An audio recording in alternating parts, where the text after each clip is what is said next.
All right, I will say good evening. We are beginning in Eretz Hashem on Nun Aleph Amud Beis 51a, 1, 2, 3, 4, 5 lines down. Actually, the end of the fourth line. So they asked the following shayla of Chisda: Misha achal v'shasav lo beirach, ma'oshi yachzer v'yivarich. If a person finished eating and they realized they didn't make a bracha, should they go back and make a bracha afterwards? Well, I should say differently. Here's the shayla. Let's say again I'm eating and I realize I didn't make a bracha before I started eating, but I'm still eating. So should I make a bracha before I go ahead and continue to eat and drink? Amr lahu. So he responded back. So Rav Chisda said, Misha achal shum berecho nodev yachzar v'yochal shum acher kedeshe recho nodev. So the expression goes like this: if someone ate garlic and never has bad breath, should he eat more garlic and get a worse breath? In other words, a person could say like this: hey, my breath is already bad, so what does it matter if I eat more garlic? Well, it's not true. Of course, the more garlic you eat, the worse your breath gets. The idea being over here is, we don't say that just because you've made a mistake, you compound that mistake by not engaging in corrective behavior. So while it's true that you did not make a bracha before you ate, at the end of the day, that should not preclude you from now making a bracha before you continue eating. And really a tremendous musar haskel on this, which is that a lot of times in life we make a mistake and we forget that even if we made the mistake, sometimes we just double down and continue on it. But l'maisa, our avoda is that if we've made a mistake in life, which inevitably we all do, is to figure out how to take corrective behavior before things continue to get worse. So therefore, Allah, even if a person started eating and he forgot to make a bracha, he should certainly make a bracha before he continues to eat. Amar Ravina says, Hilchach, afilu gamer seudas yachzar v'yivarich. So if that's the case, right, maybe even if a person finished their meal and they realized they didn't make a bracha, that they should go back and make a bracha. Desanya, taval va'ala, omer baliyah. So baruch hasher k'tisham misav v'tzivanu ala tefillah. So this is actually interesting. So now, remember, in the case that Rav Chisda was asking, or I should say in the case that they asked of Rav Chisda, so they were asking a case as follows: I started the meal and I did not make a bracha before I started the meal. Now, however, I'm continuing to eat. So the shayla is, can I continue without a bracha or not? To which Rav Chisda responded, just because you ate garlic and your breath is bad, don't eat more garlic. Don't compound the problem by eating more without a bracha. Rather, make a bracha and continue to eat. So now the Gemara says, well, based on that, let's take this a step further. Let's say I didn't make a bracha before I ate and I finished eating. So now, halacha l'maisa again that I finished eating, maybe I should go back and make a bracha, right? Almost like retroactive. Should make a bracha now after the fact on the food that I already consumed. The Gemara says, and there's precedence for this. What's the precedent? This is very interesting. A Baal Keri, Rashi points out, Baal Keri is a man who had a seminal emission. So the halacha is a man who had a seminal emission. He's not permitted to daven, not permitted to go ahead and learn Torah, not permitted to say brachos. Again, this has changed a bit contemporarily, or changed significantly contemporarily. But again, so therefore, when a Baal Keri was going to the mikvah, he would make the bracha after he immersed. Right, so the Gemara says, "Tisanya taval va'ala." Once the Baal Keri goes to the mikvah, when he comes out of the mikvah, Omer Baliyah. So he says when he comes out, Baruch Asher Kiddusham Sasav Tzivanu Ala Tvila. He makes the bracha of Ala Tvila. So based on this, the Gemara wants to suggest that in the same way that the Baal Keri makes his bracha after he immerses, so too again, even if you forgot to make a bracha before you ate, you should go and make a bracha after you ate. To which the Gemara says, no, Velohi, that is not a good comparison. Why not? Hasamei karagavar lochazi. By the Baal Keri, he couldn't make a bracha beforehand. Remember again, the whole idea with the Baal Keri is not permitted to say the name of HaKadosh Baruch Hu. He's not allowed to make a bracha before he goes to the mikvah. So therefore, for him, the first available time to make the bracha is after immersion in the mikvah. But by the bracha, right, I was able to make a bracha before I ate. Now I finished eating. The act of eating is over. Once the act of eating is over, I've lost my opportunity for a bracha rishona, for a bracha before I eat. So therefore, again, halacha l'maisa comes out of here as follows: if I'm eating and I forgot to make a bracha, but I'm still eating, I should make a bracha and then continue to eat. But if I forgot to make a bracha before I ate and I'm finished eating, so once the act of eating is over, ultimately again, I've lost the opportunity to make a bracha. Hoel ve'itchi itchi. Once you've lost the opportunity, you've lost the opportunity. And if you think about this Gemara, by the way, such a tremendous musar, such a dialectic. There are times in life where just because your breath is bad because you ate garlic, don't eat more garlic. Meaning sometimes if you made a mistake, but yet I could still engage in corrective activity. If I can, do it. And then there are other times in life of hol ve'itchi itchi. sometimes doors close, and sometimes opportunities are lost, and sometimes even when I want to go ahead and make things better, I cannot make things better. This tremendous dialectic, experiential dialectic in life. Okay, let's go back to Tan Rabbanon.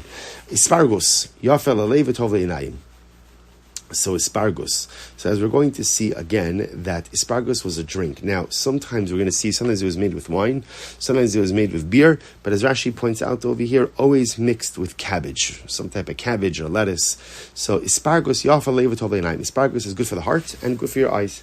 Good for the kishkas, good for the intestines.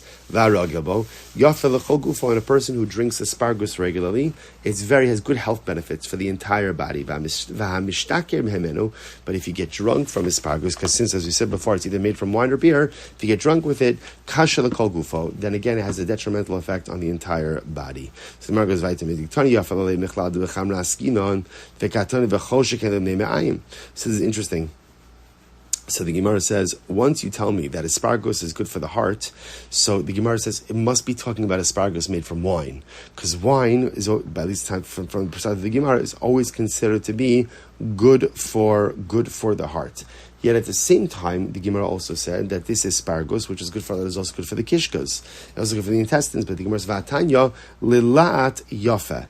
Yet Rabosai, interestingly enough, what did we learn? The Brisa said that asparagus is good for la'at. Now, what does la'at mean? So Rashi points out to where la'at stands for leiv, the heart, ayin, the eye, and tchol, and the spleen. And yet, l'remat kosha. But it's not good for ramat. What's ramat? Reish is the rosh, the head. Me'ayim, the kishkas, the intestines. And tachtonios. Tachtonios literally means it could cause hemorrhoids. So the point over here is you see, so which one is it? Is asparagus good for the intestines or not good for the intestines?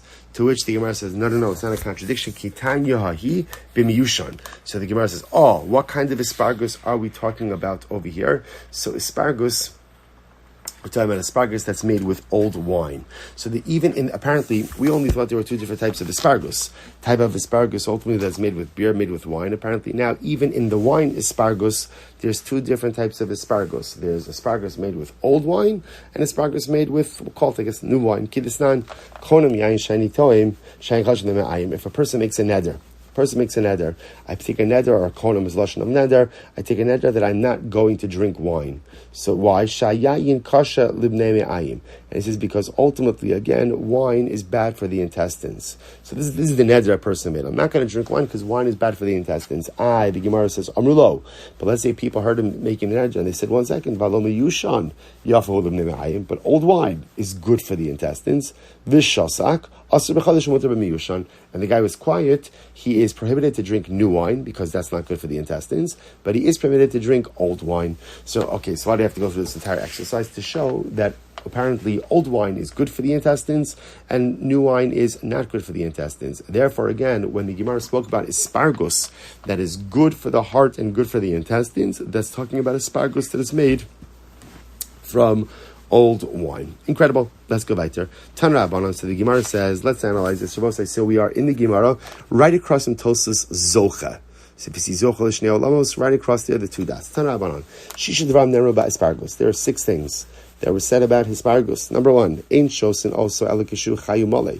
Don't drink asparagus, first of all, unless of course you use it or you make it with undiluted wine, and you should only use a full cup of asparagus. In other words, so Rashi points out over here that asparagus is only helpful if you drink a whole cup of it. Okay.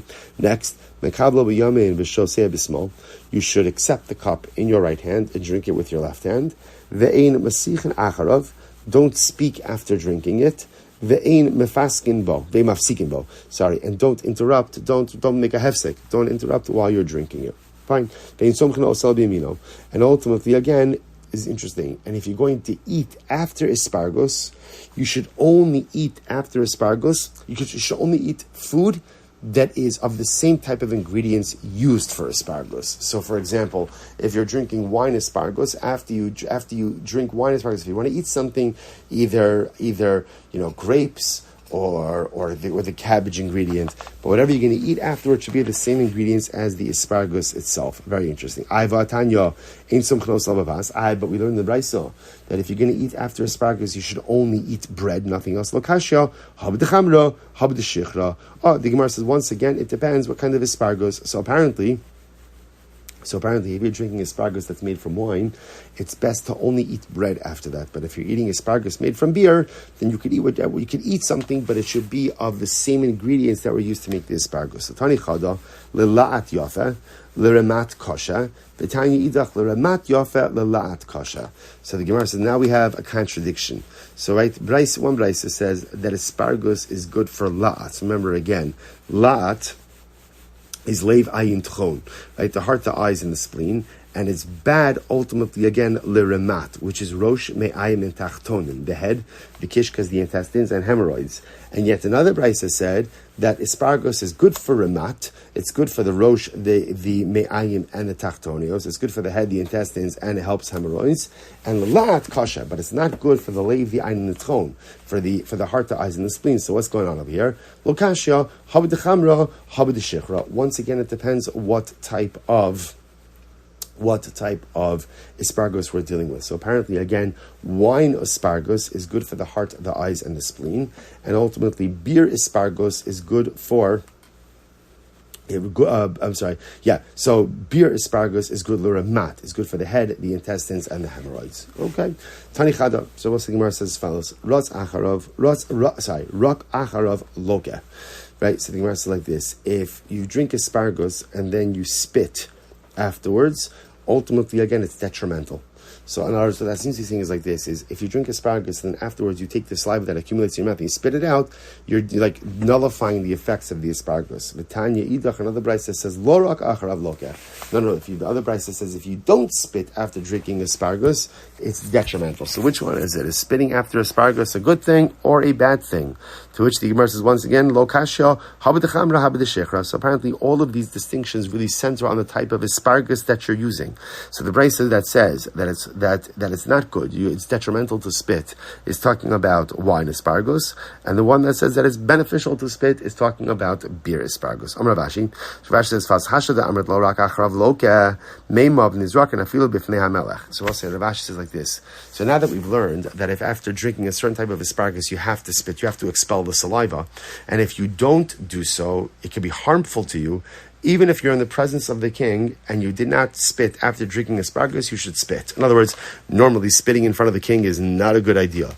But apparently if you drank asparagus, it is so incredibly important to expel that saliva from your body that even if you're in front of the king, you should make sure to spit. Okay?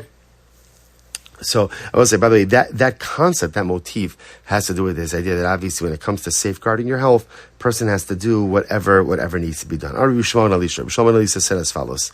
I will say, you know what? We'll stop over here for today. We'll pick up in Mir Hashem next week at the beginning of the two dots. So you got a little bit of a lesson in asparagus, wine asparagus, beer asparagus, and also a tremendous life lesson in terms of there are certain mistakes that can be corrected. Just because you ate garlic and your breath is bad, don't continue to eat garlic. Just because you've made mistakes, don't compound your mistakes by continuing in an erroneous way. And sometimes in life, unfortunately, sometimes in life you can correct your mistakes, but sometimes sometimes when the opportunity to do something good is lost, unfortunately, it is lost forever. The good news is, even if an opportunity to do one good thing is lost, Baruch Hashem, there'll be many other opportunities to do many other dramatic, beautiful things in Mir Hashem in our future. I will say shkoyach. Sorry that I wasn't able to give a live share today, but looking forward to next week.